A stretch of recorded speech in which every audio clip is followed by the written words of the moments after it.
Siria está aquí, a 8 horas de avión de España. Es la mitad de grande y su población se concentra aquí. ¿Por qué? Porque toda esta zona es un enorme desierto, pero un desierto muy importante. Tiene 1/3 de las reservas de petróleo del mundo y también de gas natural, según algunos el nuevo petróleo.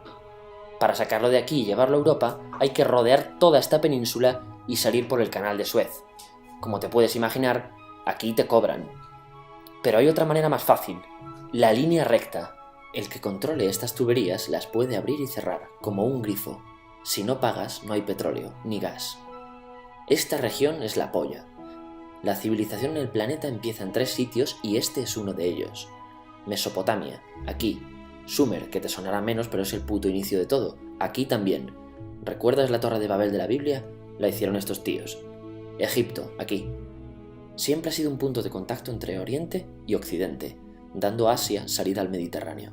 Quizá por eso aquí nacen las principales religiones monoteístas, el judaísmo, el cristianismo y el islam. El islam es el último que llega y de hecho acoge a las 2 anteriores. Adán, Noé, Moisés, Jesucristo son considerados profetas islámicos. Bueno, al grano. Como la zona es la hostia, todos han querido controlarla y siempre ha estado dentro de algún imperio. Persas, griegos, los romanos. El imperio romano termina partiéndose en 2, y finalmente solo sobrevive esto. Ahora es cuando la última religión monoteísta, el Islam, construye su propio imperio. ¿Te acuerdas de las cruzadas? Bueno, pues son los europeos cristianos intentando recuperar esta zona de la que estamos hablando. Los últimos en llegar son los turcos, que ojo, no vienen de Turquía, sino de a tomar por culo en Asia, junto con Gengis Khan.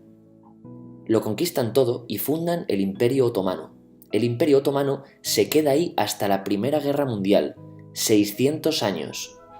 Cuando acaba la Primera Guerra Mundial, aparecen pequeños países donde antes estaba el Imperio Otomano, y por primera vez vemos a Siria en un mapa. Hasta ahora la habíamos dibujado para no perdernos. ¿Y quién se inventa esos países? Lo que te voy a contar es alto secreto. Bueno, lo era en 1916. Este súper secreto se llama Acuerdo de Sykes-Picot. Los franceses y los ingleses no podían derrotar solos al Imperio Otomano. Solo podían si les apoyaba la gente que vivía dentro, en su mayoría árabes.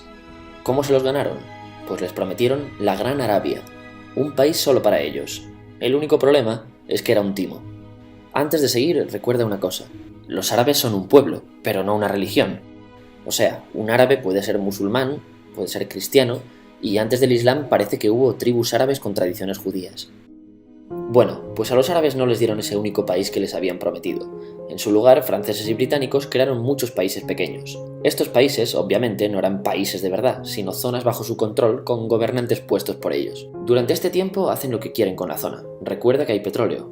Siria, aunque no tiene grandes reservas, tiene fácil salida al mar, y Francia, que es la que se ha quedado con Siria, se lo da a compañías extranjeras. Después de la Segunda Guerra Mundial, los europeos se van. En el caso de Siria, son echados a patadas. Pero antes de irse, crean otro estado, Israel. No es el momento de hablar de ello, pero es un estado muy polémico que sus vecinos no reconocen. La prueba es que nada más irse los británicos, todos estos estados lo atacan. La zona, a partir de ahora, va a ser una puta bomba de relojería. ¿Y mientras qué pasa en Siria? Bueno, pues no es muy estable. Tiene golpes de estado constantes. En esa época aparece en Siria una ideología que se hace con el control y se expande por el mundo árabe, el Ba'ath. Esta ideología mezcla el antiguo sueño de una sola nación árabe con ideas socialistas. Y algo muy importante, es laica, o sea que no es religiosa. Siria se llega a unir con Egipto, un país con el que no tiene frontera. Pero no es algo raro, muchos de estos países intentan hacerlo también. Como recordarás, a esta gente se le había prometido un solo país y las ganas las seguían teniendo. Pero la unión falla. En este tiempo Egipto les convence para nacionalizar el petróleo. En Siria, Al-Assad, el padre del Assad de ahora, se convierte en jefe del estado Ba'ath. En Irak, también Ba'ath, comienza a ganar fuerza Saddam Hussein. Las diferencias entre ambos países dividen a los partidos Ba'ath de otros países en pro-Siria o pro-Irak. Ahora ocurre la Guerra Fría.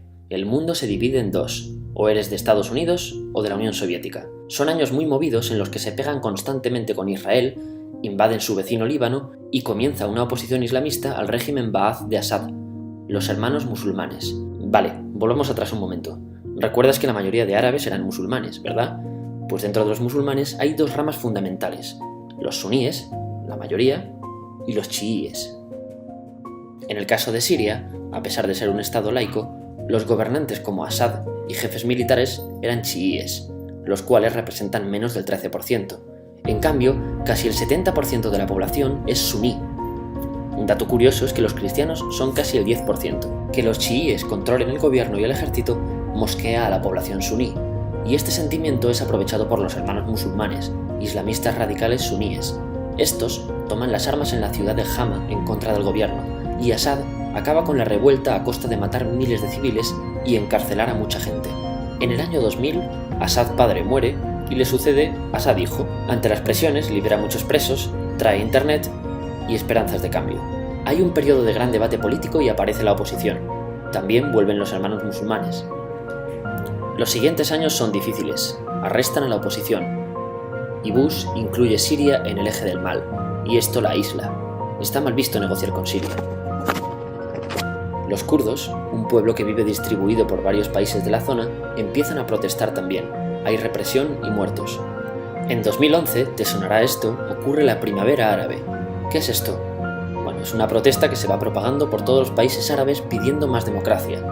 Como ves, el mundo árabe, a pesar de estar dividido en países, tiene tendencias generales. Cuando llega a Siria, Assad hijo termina usando el ejército y en los enfrentamientos mueren unas 1000 personas. Los enfrentamientos irán escalando hasta que se conviertan en guerra civil. No hay un momento exacto de inicio. Lo importante es que hoy en día hay numerosas facciones en juego. Vamos a verlas. Pero primero piensa en que todo está dividido entre chiíes, la minoría, y suníes, la mayoría. Chiíes y además laicos, o sea no religiosos, son el gobierno de Al-Assad. Controla todo esto, que si recuerdas son básicamente las zonas chiíes del país. El gobierno de Assad está enfrentado al resto. También mayoritariamente laico, pero suní, es el Ejército Libre de Siria o FSA en inglés. Junto con el Frente Islámico, que es religioso, y otros 70 y pico grupos más, forman una coalición que la prensa llama simplemente la oposición. También suníes e islamistas, pero radicales, son Al-Nusra, llamados Al-Qaeda en Siria, porque son básicamente eso, Al-Qaeda en Siria. Otros islamistas radicales son el ISIS o Estado Islámico. Salen de Al-Qaeda en Irak, controlan la mayor parte de Siria e Irak y se han hecho famosos por sus atrocidades. Su objetivo teórico impacta a muchos. Es un Estado Islámico a lo largo de Asia, África y Levante, aunque a ti ya te suena, ¿verdad? En naranja tenemos al pueblo kurdo, que recordarás porque el presidente Al-Assad lo reprimió, al igual que gobiernos de países próximos también hacen. Ahora controlan militarmente esta zona. Antes de terminar, repasemos los apoyos internacionales a fecha de octubre de 2015. Las fuerzas de Al-Assad son apoyadas por Rusia, que ya tenía base militar en el país antes del conflicto, por Irán y por China. Todos son países de lo que Europa llama Oriente. En contra de Assad, apoyando a la llamada oposición, luchan Estados Unidos, Turquía, Francia, Gran Bretaña y Arabia Saudí. Podemos terminar con algunas conclusiones. Te advierto que esto ya es pura opinión. Si recapitulamos, vemos que la región es estratégica. Por su situación privilegiada, todos la quieren. Siria siempre ha estado bajo el paraguas de grandes imperios. Piensa que hace 100 años la actual Francia era Francia, Gran Bretaña era Gran Bretaña, pero es que hace 200 también, y hace 300 también, y hace 400 también. En cambio, Siria solo es Siria desde hace menos de 100 años, y solo se gobierna a sí misma desde hace poco más de 50. Además, jamás decidieron sus fronteras, se las impusieron. Europa divide Oriente Medio a su antojo para controlarlo, diseñando países sin tener en cuenta su población. Muchos historiadores dicen que todo pueblo tiene la necesidad de manejar su propio destino, pero estos ingredientes que hemos visto juegan en contra de proyectos como la Siria Ba'ath, que encima usa la represión para mantenerse. En última instancia, producen una guerra civil. En este contexto no es extraño que aparezcan actores que se alimenten de la desesperación, el sentimiento suní de opresión y la visión de Occidente como invasor. ISIS usa la identidad árabe y la mitología de antiguos imperios. Cuando quieras entender el presente, pregúntate: ¿y el pasado?